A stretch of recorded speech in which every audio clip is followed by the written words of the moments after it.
Hello, everyone. So, yeah, today is it's a talk a bit different from the one I did last year because it's not about Objective-C anymore, and C anymore. It's about Swift. The idea behind that is that so I work at a company called the Grizzly Labs. We do an app called GeniusScan. It's almost, I guess it's 7 years old and even a bit older. And so we've been doing a lot of Objective-C. But we have moved to Swift. We introduced Swift in the code base progressively.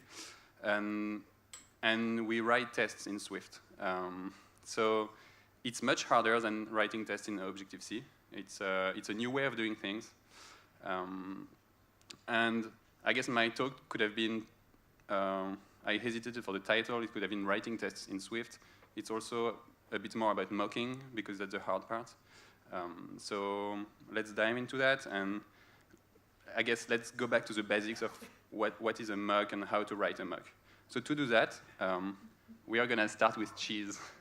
We are going to use a very simple example. It's a cheese plate, which has cheese, and you can do some operations on this cheese plate. So we have a bunch of cheeses, Camembert, Roquefort, Brie, Maroilles, and so on. And we also have an important part. It's a stinky cheeses a set. It's important. You want to know if a cheese is stinky. Doesn't mean it's a bad cheese. Don't get me wrong. So here is a class in question. It's a cheese plate. It has a property, a cheeses set property with a public getter and private setter, which contains the cheese you will have on the plate. And it has a method, add cheese, that you can use to add the cheese on your plate. And if the cheese is stinky, it's going to send a notification to notification center so that you know about that. So the first type of test you will have when you, like the simplest case, is what I call testing the state. Here we have a very simple example. Basically, you have so you instantiate the plate, you add a cheese to the plate, and then you can check, assert that the cheese plate contains the cheese you just added. So that's a very simple, very efficient test. It's easy to write. I guess one interesting point about this slide is that you can you have three parts. You have and you will find it in every test. You have a setup part, the first line. You have an execute part, which is a second line, and a verify or assertion part, which is a third line. And you will find the structure in any test. And you might find an optional cleanup phase as well. So now we are going to switch to a more elaborate test type. In our case, we want to test object interaction. Basically, what happens when you add a cheese, and how can you test that you will receive this notification properly? So that's line notification center that default and post the cheese stinks notification. So first, to learn how to do that, let's just go back to dependency injection. Dependency injection is if you're familiar with it, it's pretty easy, but if you don't, it might sound like a very theoretical concept. That's the definition in Wikipedia. It says, dependency injection is a technique whereby one object supplies the dependencies of another object. A dependency is an object that can be used. It's called a service. And an injection is the passing of the dependency to a dependent object, that's the client, that would use it. And the service is made part of the client state. And the last sentence is also fairly important. Passing the service to the client, rather than allowing a client to build or find the service, is a fundamental requirement of the pattern. And we see in our current cheese plate, the cheese plate is finding the notification center service. So let's see how we can refactor our class to use dependency injection. What we do is we add a property notification center. Then we add a constructor to pass the notification center to our cheese plate from the outside. And we modify the add cheese method so that it uses this injected notification center and not notification center.default anymore. So if we look back at the definition, dependency injection is a technique where one object supplies the dependencies of another object. A dependency is an object that can be used, that's the notification center. An injection is the passing of a dependency. So the passing here, it's when we pass the dependency in the constructor. So to a dependent object, that's the cheese plate, because the cheese plate depends on the notification center that would use it. The service is made part of the client state. That's where we introduce the property let notification center. So, you know, this fairly theoretical definition from Wikipedia, we exactly match it in a straightforward way. So how do we write the test now? Well, we can just instantiate the notification center in the test and pass it to the cheese plate. And that's basically the injection. That's what you call injection. So it's nothing complicated. It's very simple. But now we have a question. How do we write that last assertion? How do we assert that the notification center has received the stinky cheese notification? We are going to talk now about another concept. It's a very old concept, old for computer science, I guess, called program to an interface. It's a basic tenet of programming, and it's been first maybe mentioned publicly in a book in 1994, Design Patterns from the Gang of Fours. And basically it means that you're going to code all your classes and objects are going to use interfaces, which in Swift are protocols, and not a concrete implementation. Here, in our case, we have been programming to an implementation and not to an interface, because we have been using the notification center, the concrete implementation that Apple provides us. So if you take maybe a more everyday experience, it could be like a car that has an engine. The engine could be like could be an interface. You just need something that you can say speed up and slow down, and that's it. And basically, you could put any type of engine in your car. Then you could put a regular engine, you could put a sports engine if you tune your car, or you could put just a test engine if you are in the factory. That's exactly the same that we can do with an interface. So we are going to refactor our class to use a protocol, an interface, and not a concrete implementation. That's very simple. We just introduce a notification center type, and we change notification center into notification center type. So what is this notification center type? We just make it match exactly our current implementation. We want the notification center type to have a post method that takes a notification name, an object, and does whatever with it. How do we implement this protocol now? We need a concrete implementation so that our production code works. So in general, you would just implement a class, so my notification center that implements this protocol and implement the post method. But in our case, we already have a concrete implementation that's Apple's implementation. That's something, we can use something in Swift called protocol extension, where we just make the notification center from Apple implement our notification center type. That's the last line on this slide. And since the notification center provides this method with this exact signature, it conforms to our protocol, and we don't have, we are good to go. So now we can rewrite the test by injecting notification center.default, and we pass it as a parameter to the constructor. It's a concrete notification center, but we pass it for the notification center type because it conforms to it. Just a tip here. You can also specify a default value for this constructor parameter. This way, you actually don't have to in your production code. You don't have to specify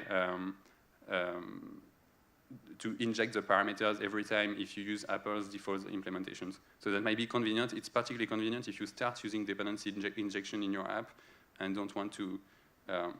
Dependency injection has this drawback that if you do it perfectly, you just go back to your app delegate and you set up all the objects there and you pass everything in, and that can be cumbersome. So now we are back to our test. How do we use this programming to an interface to have a mock, to be able to have a mock object and test our interaction with a mock object? So basically, we are just gonna implement our interface, our protocol again, but this time with a test implementation. The test implementation has a post method. This post method is gonna store the values of the parameters that we pass in into public variables. We'll be able then to check that these variables have been set properly. How do we use the mock in our test? Well, we define a notification center. It's a notification center mock. It conforms to the same notification center type, so we can inject it in the cheese plate initializer. And then, how do we assert that the post method has been called properly? We can check that notification center post name object name parameter is equal to cheese things, and we can also check that the object parameter is nil. So we have verified with this test that the post method has been called properly with the right parameter, and it's a very simple concept and implementation. But we can see that the previous mocks are quite limited.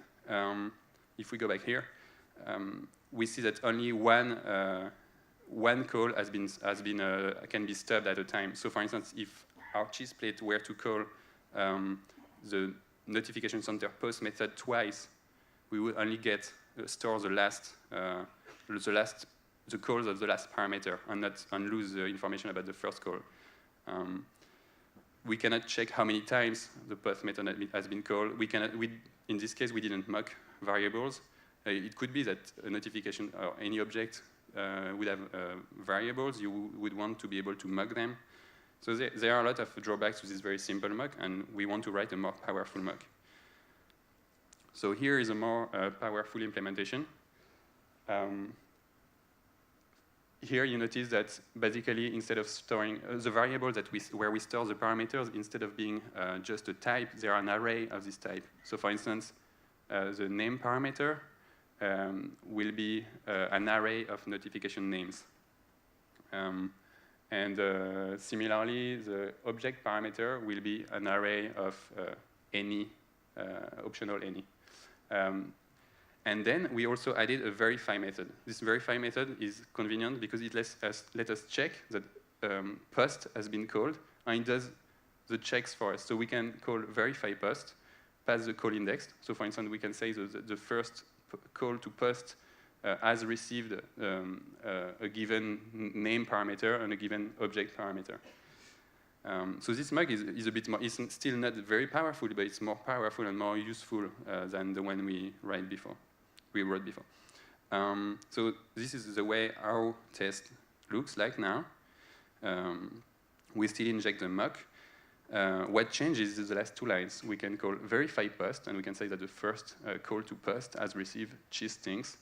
We can also check that the post method has only been called once, so we don't spam the user with cheese stings notifications.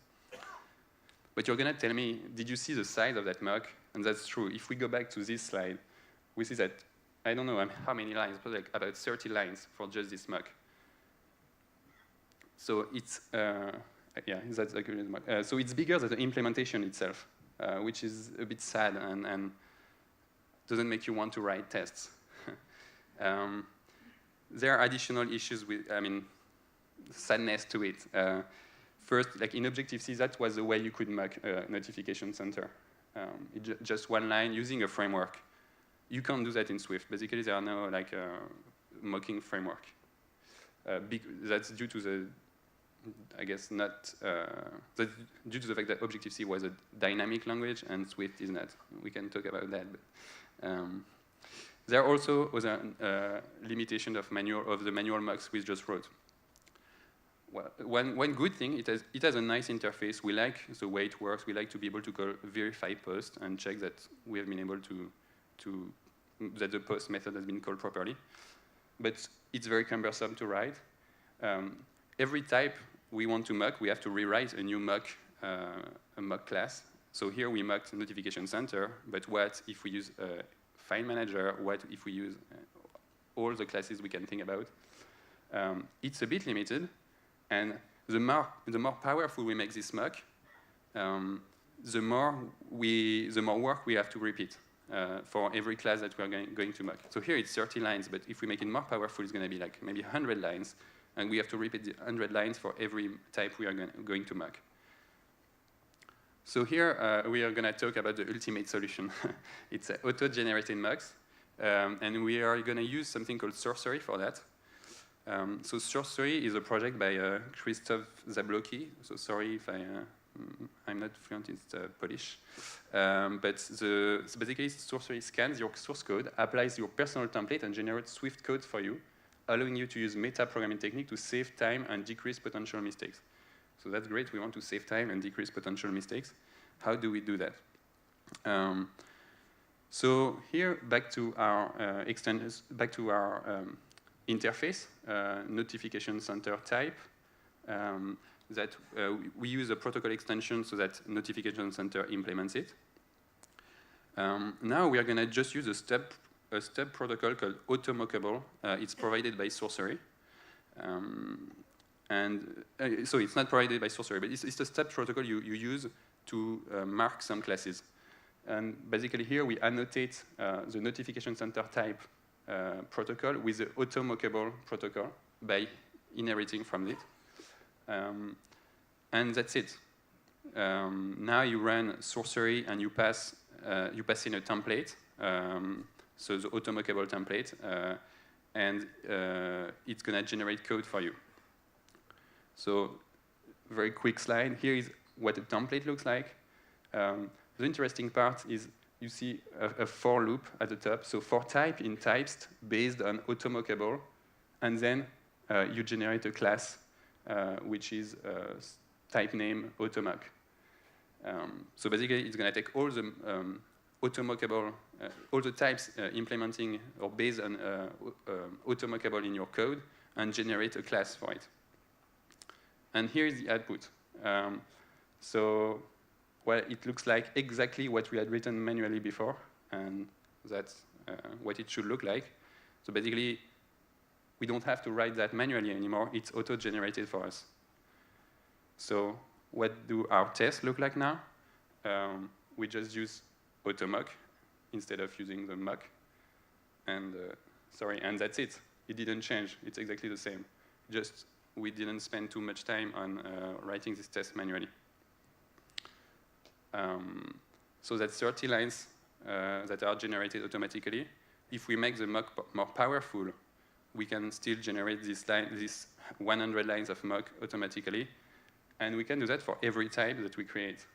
So if we have a wine cheese matcher, for instance, we can make it conform to Automockable, and Sorcery will generate the mocks for this type and these three methods automatically. If we have a fridge thermostat to know the perfect temperature for your cheese, conforming to Automockable, it's going to be the same. It's going to have its mock generated automatically for us. And so I think that's a relief to know that, because basically all this time you were spending on writing the mocks manually, and which could make you think twice about testing your code in Swift. You know now that it's taken care of. And so you go back to something similar to OCMock. You just move the implementation of the mock to meta-programming using Sorcery rather than relying on the dynamism of the language like OCMock was doing. So to conclude, we have seen how to write a small test, like by testing the state first, but that's very limited. We have then moved to testing object interactions, which is more elaborate and hard to do in Swift. So to do that, I think there are two things important to remember: is dependency injection and programming to an interface, which are like very basic design patterns, but they let us basically interchange any implementation we want in our production code and in our test code. So, which means that we can inject the mock objects in our test code as if they were like real objects. And last point, like this example is a bit example which saw about the cheese plate is a bit cheesy, but it's actually something we use in our production code. We use this auto generation of mocks to generate like dozens of mocks to test important code. So it's not a theoretical thing. It actually does work and is very very useful to us. So thank you, and just note that Olivier will talk later about code generation and have a classroom which will also teach you about sorcery. So you should attend this if you want to learn more on the subject. Thank you. Thank you. Thank you. You were with us last year. The talk is as interesting as the one we had last year. We want to thank you for that. We already have a lot of stuff to discuss with you about, especially the fact that the Swift language is less easily mockable than Objective-C, probably due to what you were saying, like dynamism or the lack of reflective features of the language. And do you think Apple could improve that? Do you think it's something that they will add to the language at some point? Like we see that Codable is coming to overcome some limitations, so maybe... I think it's a need. It's not like a direct need for Apple, so it's more a need for the developers.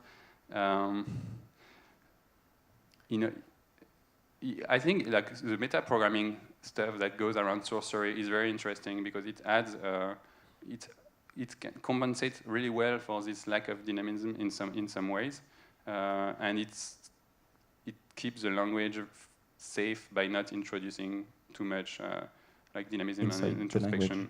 Yeah, but we saw that one of the other really interesting use case of sorcery was serialization.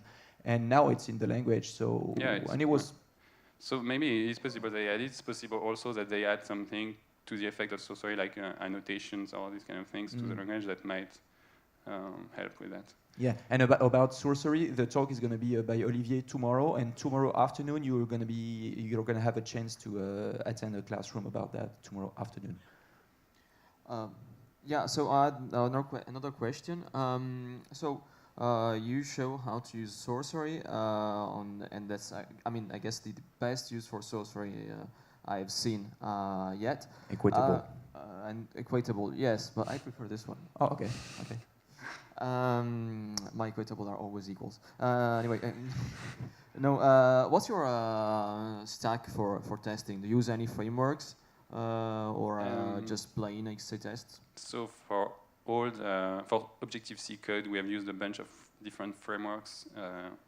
We probably have both like Kiwi and Specta in the same project.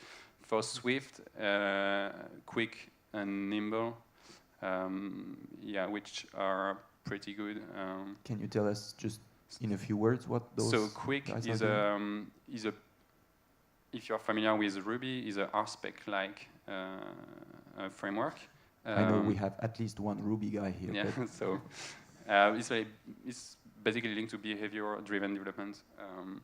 It's very convenient. It's nicer syntax than XC test if you want to group your tests together. It means that you write something that is more like English sentence. Yeah, it's more like you write specifications and you implement them. But it's still code, so don't be too scared of it. Yeah, and what do you think? What do you really actually test in your Genius Scan?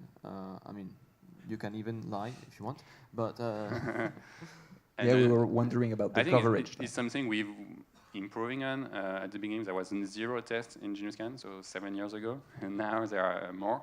I think it really depends. There are two things when you want to write tests. First, it has to be easy enough, and it's not always easy enough, so that's often why people don't do it. And then you have to see the benefits of it and the value of it.